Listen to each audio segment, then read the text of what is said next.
Hello everyone, मेरा नाम उर्वशी त्यागी है और आज हम डिस्कस कर रहे हैं कि अगर एक एम्प्लॉय को उसका एम्प्लॉयर सैलरी पे नहीं करता तो वो क्या रेमेडीज़ या लीगल एक्शन उसके पास होते हैं। तो सबसे पहले इंडिया में पूरा एंटायर लॉ है पेमेंट ऑफ सैलरी के ऊपर, जिसे बोलते हैं पेमेंट ऑफ वेजेस एक्ट 1936। और 2012 के बाद जो सैलरी की सीलिंग थी वो बढ़ा दी गई, that was made 18,000 per month.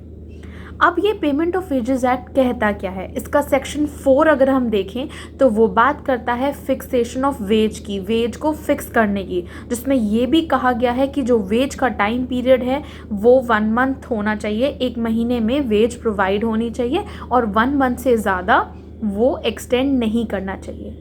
ये बहुत कॉमन होता है कि एक एम्प्लॉयर जब अपने एम्प्लॉय को फायर करना चाहता है या फ्रॉड या रॉन्ग इंटेंशन के साथ वो रहता है तो वो उसकी सैलरी में आनाकानी करना लगता है उसकी सैलरी देने में। तो ऐसे टाइम पर इस एक्ट की हेल्प से एम्प्लॉय अपनी सैलरी प्रोवाइड कर सकता है। इसके अलावा भी उसके पास काफ़ी रेमेडीज़ होती हैं, जैसे कि सबसे पहली अप्रोच लेबर कमीशन। एक एम्प्लॉय लेबर कमीशन को अप्रोच कर सकता है, वहाँ पे एम्प्लॉयर एंड एम्प्लॉय डिस्कस कर सकते हैं, रिकनसाइल कर सकते हैं जो भी डिस्प्यूट है सैलरी से रिलेटेड, चाहे सैलरी नहीं दी है या चाहे कितनी सैलरी कितने टाइम तक देनी है, इससे रिलेटेड कोई डिस्प्यूट है तो यहाँ पे रिकन्सिलिएशन यूज़ होता है अगर हम बात करते हैं लेबर कमीशन को अप्रोच करने की।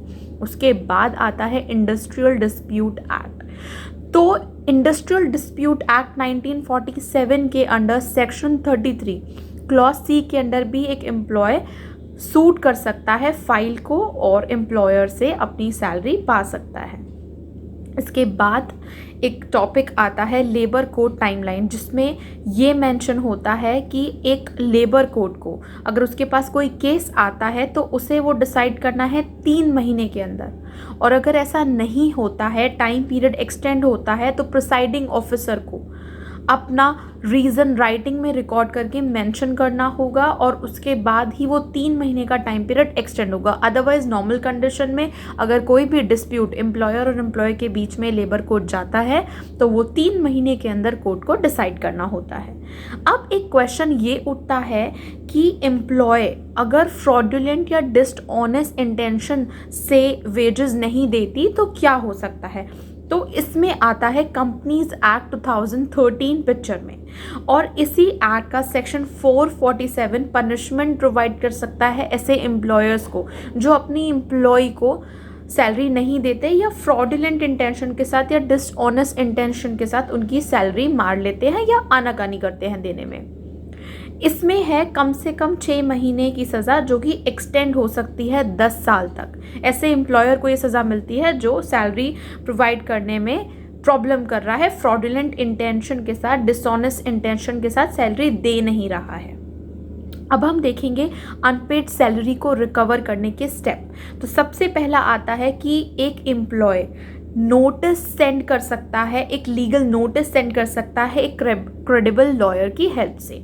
दूसरा आता है पुलिस को अप्रोच करना। एक एम्प्लॉय पुलिस को भी अप्रोच कर सकता है अगर चीटिंग का केस है, अगर एम्प्लॉयर की इंटेंशन फ्रॉडुलेंट थी।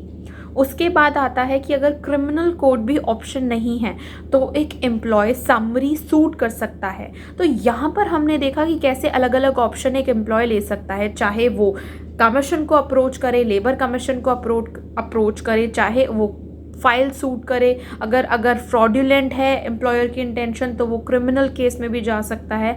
तो यहाँ बहुत सारे ऑप्शंस हमने देखे एंड आई होप ये टॉपिक आपको अच्छा लगा हो। Thank you.